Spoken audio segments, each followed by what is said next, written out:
السلام علیکم ورحمۃ اللہ وبرکاتہ۔ سامعین کرام، آپ تمام احباب کا میں اپنے چینل پر دل سے خیر مقدم کرتا ہوں، استقبال کرتا ہوں۔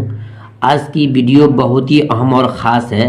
آپ نے بہت سارے وظائف کو کیا ہوگا، لیکن آج میں آپ کی خدمت میں جو وظیفہ پیش کرنے جا رہا ہوں واقعی بے مثال وظیفہ ہے۔ آپ کی جتنی بھی جائز اور ضرورتیں ہوں، مشکل سے مشکل کام ہو، انشاءاللہ اس وظیفہ کے کرنے کے بعد آپ اپنی کھلی آنکھوں سے اس کے اندر کامیابی دیکھیں گے۔ دنیا کے اندر جتنے انسان بستے ہیں، سب میں کوئی نہ کوئی کسی نہ کسی ضرورت سے گھرا ہوتا ہے کہ آپ کوئی کام کرتے ہیں، آپ کا کام نہیں ہوتا ہے، پریشان رہتے ہیں۔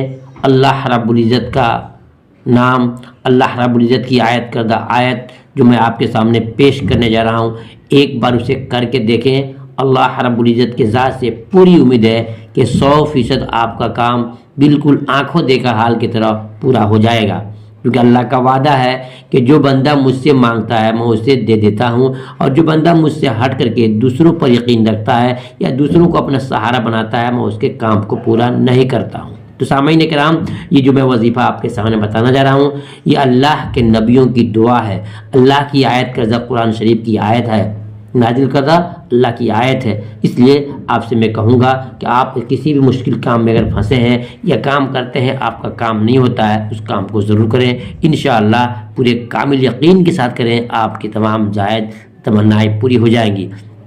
اور اس کے اندر جو ایک شرائط ہے، وہ شرائط میں آپ کو آخر میں بتاؤں گا۔ اگر آپ نے اس شرط کی پابندی کے ساتھ، جو شرط بتایا جائے گا اس شرط کی پابندی سے اگر آپ نے وظیفہ کو کیا تو یقین جانو آپ کا کام بن گیا۔ تو آئیے میں اب شروع کروں گا، کس طرح کرنا ہے، کیسے آپ کو کرنا ہے۔ دیکھیے، کسی بھی وظیفہ کو کرنے کے لیے، کسی بھی وظائف کو اپنی زندگی میں لانے کے لیے سب سے پہلے نمبر 1 یاد رکھیں گے کہ آپ کو وہ چیز جائز ہو۔ جائز چیز اگر ہے، حلال چیز اگر ہے، کسی کے خلاف نہیں ہے، کسی سے آپ کو دشمنی نہیں ہے، اس اعتبار سے اگر آپ کر رہے ہیں صرف محض اپنے فائدے کے لیے، تو انشاءاللہ آپ کی وہ جائز وظیفہ، جائز کام کے لیے وظیفہ آپ کا کامیاب ہو جائے گا۔ اگر آپ غلط نیت سے کر رہے ہیں، کسی کے دشمنی میں کر رہے ہیں یا کسی کو مارنے کے لیے کر رہے ہیں، کسی کو تکلیف پہنچانے کے لیے کر رہے ہیں، تو یاد رکھیے کہ تمام انسان جو اللہ کے عیال ہیں، اللہ کے مخلوق ہیں، اللہ تعالیٰ اپنے مخلوق کے ساتھ خود سے غلط کام کبھی نہیں ہونے دیتا ہے اور نہ غلط کام کو برداشت کرتا ہے۔ لہذا اگر آپ کا جائز ارادہ ہے، نیت آپ کی صحیح ہے تو انشاءاللہ آپ کو ہوگا، لیکن شرط یہ ہے کہ آپ کو یاد رکھنا ہوگا کہ وہ جائز طریقہ ہونا چاہیے اور جائز کام بھی ہونا چاہیے۔ اب وہ کیسے کرنا ہے؟ بس تہجد کے وقت میں آپ کو اٹھنا ہے۔ تہجد کے وقت میں اٹھیں گے اور اٹھنے کے بعد سے توفیق کے مطابق آپ کم سے کم 2 رکعت نماز تہجد کے پڑھ لیں گے۔ تہجد پڑھنے کے بعد سے آپ اسی مقام پہ بیٹھیں گے جہاں آپ نے تہجد کی 2 رکعت نماز پڑھی ہے۔ سامعین کرام، دل کی گہرائی سے کہتا ہوں، بہت سارے احباب کا، بہت سارے اسلاف کا، اکابر کا یہ مجرب وظیفہ ہے جنہوں نے اس چیز کو کیا ہے اور اپنے جائز تمناؤں کے لیے جن چیز کو اللہ سے رکھی ہے فوری طور پر پورا ہوا ہے۔ انشاءاللہ آپ کا بھی ہوگا۔ اس کو کیسے کرنا ہے اس کو سماعت فرمائیے۔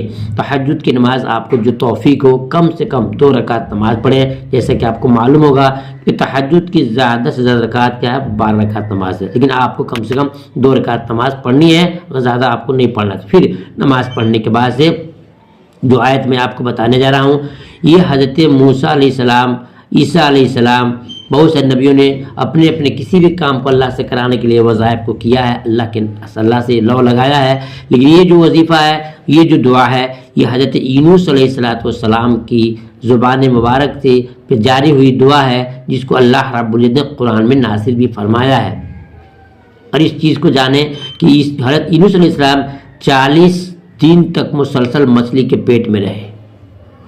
مچھلی کے پیٹ کی تنہائی اور اندھیراپن ایک الگ ہے، پھر سمندر کے تہہ میں تھے، اس کا اندھیراپن الگ ہے۔ تمام اندھیروں کے باوجود بھی اللہ رب العزت سے دعا کیا اور اسی آیت کو پڑھ کر کے دعا کیا تھا، اللہ نے فوراً کی دعا کو قبول کیا۔ لہذا ہم اور آپ، دنیا کوئی بھی مسلمان، ہمارا بھائی ماں بہنیں اگر پریشانی کی عالم ہے، اس وظیفہ کو کریں، اس آیت کو پڑھیں اور اپنے دعا کا ذریعہ بنائیں، انشاءاللہ آپ کا ضرورت پورا ہر حال میں ہوگا۔ دیکھیے دنیا کے اندر انسان جو کام کسی کا کرتا ہے وہ اللہ تعالیٰ ہی ذریعہ بناتے ہیں۔ 1 سے 2 بار 3 بار کسی سے کہتے ہیں، اگر آپ کا کام وہ نہیں کرتا ہے تو پھر آپ بالکل اللہ رب العزت کی طرف رخ کیجیے، اللہ کی طرف رجوع کیجیے۔ اللہ کا وعدہ ہے کہ جو میرا بندہ مجھ سے مانگتا ہے میں اسے خالی ہاتھ نہیں واپس کرتا ہوں، ضرور اس کی دعاؤں کو پورا کرتا ہوں۔ تو سامعین کرام، تہجد کی 2 رکعت نماز پڑھنے کے بعد سے آپ کو کیا کرنا ہے، اسی جگہ بیٹھے ہوئے آپ کو سب سے پہلے 3 مرتبہ درود شریف پڑھنی ہے، اور درود شریف میں کوشش کریں کہ درود شریف وہ ہے درود ابراہیمی ہو، کیونکہ تمام درودوں میں درود ابراہیمی کا مقام اور مرتبہ بہت ہی اعلیٰ اور عرفہ ہے۔ اس کے بعد سے یہ جو اسکرین پر آیت دیکھیں گے، آیت ہے لا الہ الا انت سبحانک انی کنت من الظالمین، لا الہ الا انت سبحانک انی کنت من الظالمین۔ صرف آپ کو 11 ٹائم یعنی کہ 11 مرتبہ پڑھنا ہے۔ پھر آخر میں آپ کو وہی درود شریف پڑھنی ہے جو آپ نے شروع میں 3 مرتبہ پڑھی ہے۔ درود شریف پڑھنے کے بعد سے اپنے ہاتھ کو اللہ رب العزت کے حضور میں اٹھائیں اور پھر جو ہے اللہ رب العزت کی تمام جائز تمناؤں کو کہیں، اپنے رو کر کے اپنے گناہوں کی معافی مانگیں، اللہ رب العزت کے اپنے حضور اللہ کے حضور اپنی تمام ضرورتوں کو کہیں۔ انشاءاللہ بہت جلد آپ کا یہ صرف 1 دن کا عمل ہے، 1 دن کے عمل میں انشاءاللہ آپ کا کام پورا ہو جائے گا۔ لیکن شرط یہ ہے کہ تہجد کی نماز کے وقت ہو اٹھے۔ جب شخص تہجد کی نماز میں اٹھتا ہے، اللہ تبارک تعالیٰ اپنے فرشتوں سے کہتا ہے اے فرشتوں دیکھو میرے وہی بندے ہیں جس کی پیدائش پہ، جن کے تخلیق پہ انہوں نے اعتراض کیا تھا اور کہا تھا کہ انسانوں کو پیدا کریں گے جو خون اور خرابہ کریں گے، فتنہ فساد کریں گے۔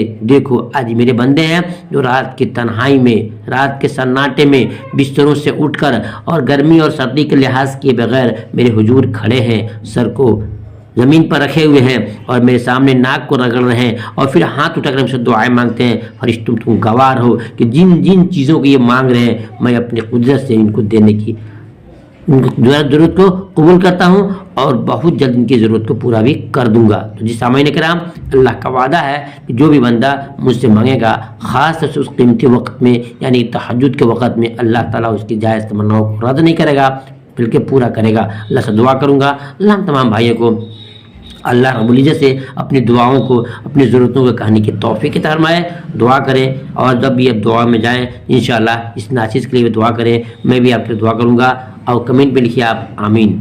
السلام علیکم ورحمۃ اللہ وبرکاتہ۔